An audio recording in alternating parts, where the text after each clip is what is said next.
Assalamualaikum warahmatullahi wabarakatuh. Sebelumnya, perkenalkan nama saya Detri Marsyanti.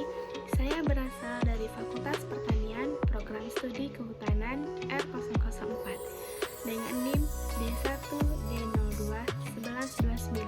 Baiklah, kali ini saya akan menjelaskan tentang Paguyuban General Pendidikan Agama Islam dengan berjudul Wawasan Keagamaan yang Modern, Inklusif, dan Rahmatan lil Alamin. Yang pertama, harmonisasi kerangka berpikir keagamaan dalam konteks kebangsaan, yaitu ada beberapa. Yang pertama, ajaran Islam sebagai tuntunan yang bersifat universal, memandang dan menempatkan manusia dalam harkat martabat yang sangat mulia, dan oleh karena itu Islam menjunjung tinggi nilai-nilai yang memuliakan hak-hak dasar kemanusiaan yang luhur seperti kemerdekaan atau al-hurriyah, persamaan atau al-musawah, dan kedalaman atau al-salim.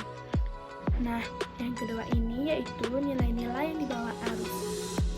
Modernisasi dan globalisasi yang sesuai dengan ajaran Islam dan membawa kebanyakan dapat diterima sebagai nilai universal Islam, karena Islam menganggap setiap kebaikan yang tidak bertentangan dengan prinsip-prinsip dasar Islam dapat diterima sebagai sebuah kebajikan.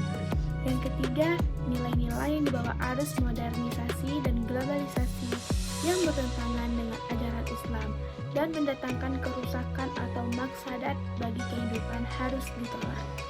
Adapun ke bagian keduanya yaitu penyamaran pola pikir dalam masalah-masalah keagamaan. Di dalam penyamaran pola pikir dalam masalah-masalah keagamaan ini terbagi beberapa.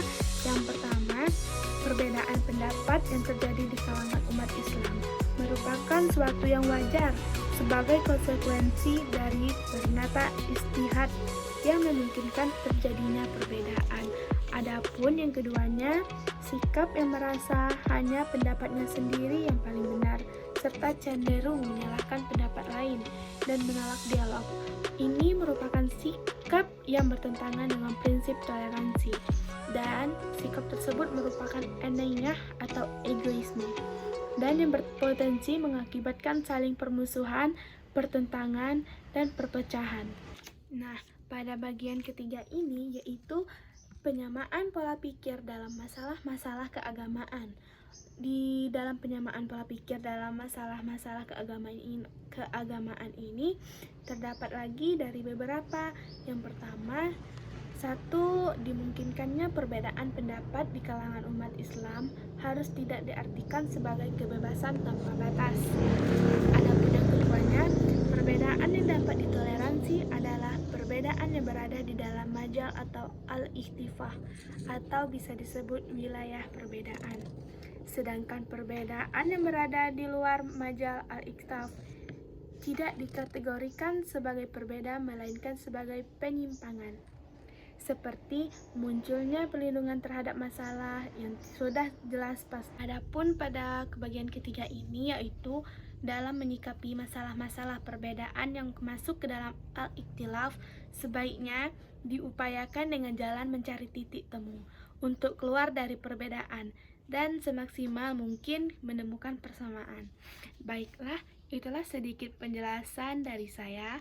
Lebih kurang saya meminta maaf. Saya akhiri dengan wassalamualaikum warahmatullahi wabarakatuh.